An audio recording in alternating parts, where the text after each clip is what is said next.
Hi hello ನಮಸ್ಕಾರ welcome back to the Apoorva D Naik YouTube channel. ಇವತ್ತು ಬೆಳಗ್ಗೆನೇ ಮನೆಯಲ್ಲಿ ಎಲ್ಲ ಕೆಲಸಗಳನ್ನು ಮಾಡಿಕೊಂಡು ಪೂಜೆ ಮುಗಿಸ್ಕೊಂಡು ನಾನು ಮತ್ತು ನಮ್ಮ ಮನೆಯವರು ಹೊರಟಿರೋದು ಎಲ್ಲಿಗೆ ಅಂತಂದರೆ ಹಳ್ಳಿಪುರಕ್ಕೆ.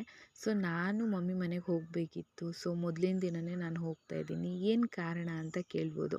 ಸೊ ಕಾರಣ ಬಂದ್ಬಿಟ್ಟು ಅಪ್ಪನ ಮನೆ ಊರಲ್ಲಿ ದೇವಸ್ಥಾನ ಓಪ್ನಿಂಗ್ ಇದೆ. ಸೊ ಅದಕ್ಕೋಸ್ಕರ ಟಿಕೆಟ್ ಎಲ್ಲ ತೊಗೊಂಡು ಹೋದೆ.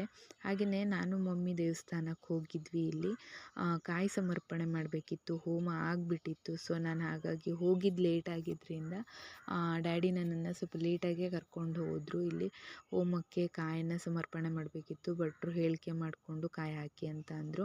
ಇಲ್ಲಿ ನೀವು ನೋಡ್ತಾ ಇರ್ಬೋದು ದೇವರುಗಳನ್ನು ಒಂದಾದ್ಮೇಲೆ ಒಂದರಂತೆ 7 ದೇವರುಗಳು ಇದೆ ಅಂತಲೇ ಹೇಳ್ಬೋದು. ಇದು ಬಂದುಬಿಟ್ಟು ಒಕ್ಕೈ ಮಾಸ್ತಿ ಅಂತ. ನಾನಿದು ಫಾರ್ ದ ಫಸ್ಟ್ ಟೈಮ್ ನೋಡಿದಂತಹ ದೇವರು. ನಾನು ಎಲ್ಲೂ ನೋಡಿಲ್ಲ ಈ ಥರ ಒಂದೇ ಕೈ ಇರುವಂಥ ದೇವರನ್ನು ಎಲ್ಲೂ ನೋಡಿರಲಿಲ್ಲ. 5 ವರ್ಷದ ಹಿಂದೆ ನಮ್ಮೂರಿಗೆ ಹನುಮಂತ ದೇವರು, ಚಂದಾವರ ಹನುಮಂತ ದೇವರು ಬಂದಾಗ ಈ ಮೂರ್ತಿಗಳೆಲ್ಲ ಇದೆ, ಇಲ್ಲಿ ಅರ್ಧಂಬರ್ಧ ಆಗಿದೆ ಅಂತ ಹೇಳಿ ಜಾಗ ತೋರಿಸ್ಕೊಟ್ಟು ಹೋಗಿತ್ತು. 5 ವರ್ಷ ಆದ ನಂತರ ದೇವಸ್ಥಾನ ಕನ್ಸ್ಟ್ರಕ್ಷನ್ ಮಾಡಿ ಇಲ್ಲಿ 7 ದೇವರನ್ನು ಸ್ಥಾಪಿತ ಮಾಡಿದ್ದಾರೆ. ಇದು ನಾಗರ ಇಲ್ಲೇ ಮರದಡಿಲಿದ್ದರಿಂದ ಇದನ್ನು ಅದರ ಪಕ್ಕನೇ ಸ್ಥಾಪಿತ ಮಾಡಿದ್ದಾರೆ ಅಂತಲೇ ಹೇಳ್ಬೋದು. ಹಾಗೆಯೇ ಒಕ್ಕೈ ಮಾಸ್ತಿ ಇರ್ಬೋದು, ಕೆಂಡದ ಮಾಸ್ತಿ, ಗೋಳಿ ಬೀರಪ್ಪ, ಹೀಗೆಯೇ ಹಲವಾರು ಅಂದರೆ 7 ದೇವರುಗಳು ಇಲ್ಲಿ ಮೂರ್ತಿಗಳಾಗಿ ನಿರ್ಮಾಣ ಮಾಡಿದ್ದಾರೆ ಅಂತ ಹೇಳ್ಬೋದು. ಇದು ಹಿಂದಿನ ದಿನ ಬಲಿ ಮಾಡಿದ್ರಂತೆ. ಸೊ ನಾನು ನೋಡಿರಲಿಲ್ಲ, ಹಿಂದಿನ ದಿನ ಹೋಗಿರಲಿಲ್ಲ. 3 ದಿನ ಕಾರ್ಯಕ್ರಮ ಇದ್ದಿದ್ದರಿಂದ ಇಲ್ಲಿ ಬಲಿ ಕಾರ್ಯಕ್ರಮ ಎಲ್ಲ ಇತ್ತು. ಡ್ಯಾಡಿ ತೋರಿಸ್ತಾ ಇದ್ರು. ಇಲ್ಲಿ ವೀರ್ಗಲ್ ಕೂಡ ಇದೆ, ತುಂಬ ಹಳೆಯ ಕಾಲದ ವೀರ್ಗಲ್ಲು. ಇದು ಇಲ್ಲೇ ಸಿಕ್ಕಿದ್ದು. ಸೊ ಅದನ್ನು ರಿಟರ್ನ್ ಪಾಲಿಷ್ ಮಾಡಿ ಹಾಕಿದ್ದಾರೆ. ಇದು 3 ದೇವರು ನೀವು ನೋಡ್ಬೋದು, ತುಂಬಾ ಚೆನ್ನಾಗಿ ಕಾಣಿಸ್ತಾ ಇತ್ತು.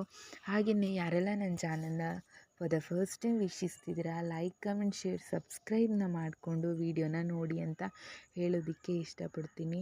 ಹಾಗೆಯೇ ಇಲ್ಲಿ ತುಂಬ ಜನ, ದೇವಸ್ಥಾನದ ಓಪ್ನಿಂಗ್ ಅಲ್ಲ, ತುಂಬಾ ಜನ ಸೇರಿದರು. ಅನ್ನ ಸಂತರ್ಪಣೆ ಕೂಡ ಇತ್ತು ಅಂತ ಹೇಳ್ಬೋದು.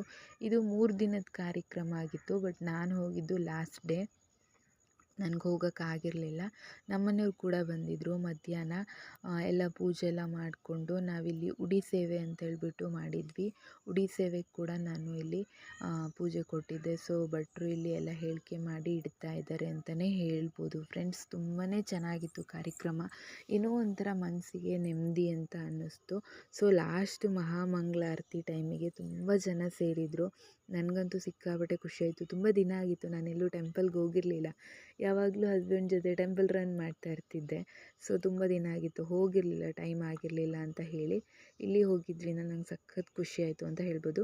ನಮ್ಮ ಮನೆಯವ್ರು ಕೂಡ ಮಧ್ಯಾಹ್ನ ಬಂದು ಊಟ ಎಲ್ಲ ಮಾಡಿಕೊಂಡು ದೇವ್ರಿಗೆ ನಮಸ್ಕಾರ ಮಾಡಿ ಹೋದರು ಅವರು. ನಾನು ಅಮ್ಮನ ಮನೆಯಲ್ಲೇ ಇರ್ತೀನಿ ಅಂತ ಹೇಳಿದ್ದೆ. ಬೇರೆ ಫಂಕ್ಷನ್ಸ್ ಎಲ್ಲ ಇದ್ದಿದ್ದರಿಂದ ತುಂಬಾ ಖುಷಿ ಆಯಿತು.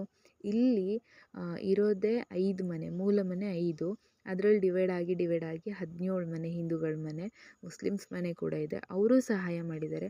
ಎಲ್ಲ 17 ಮನೆಯವರು ಸೇರಿ ಜನರ ಸಹಾಯಗಳನ್ನು ತಗೊಂಡು ಇಲ್ಲಿ ದೇವಸ್ಥಾನ ಮಾಡಿದ್ದಾರೆ ಅಂತಲೇ ಹೇಳ್ಬೋದು.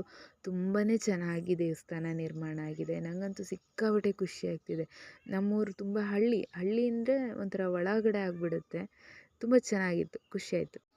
ಎಷ್ಟು ಚಂದ ಅಲ್ಲ ಹೀಗೆಲ್ಲ ನೋಡಲಿಕ್ಕೆ ದೇವರನ್ನ.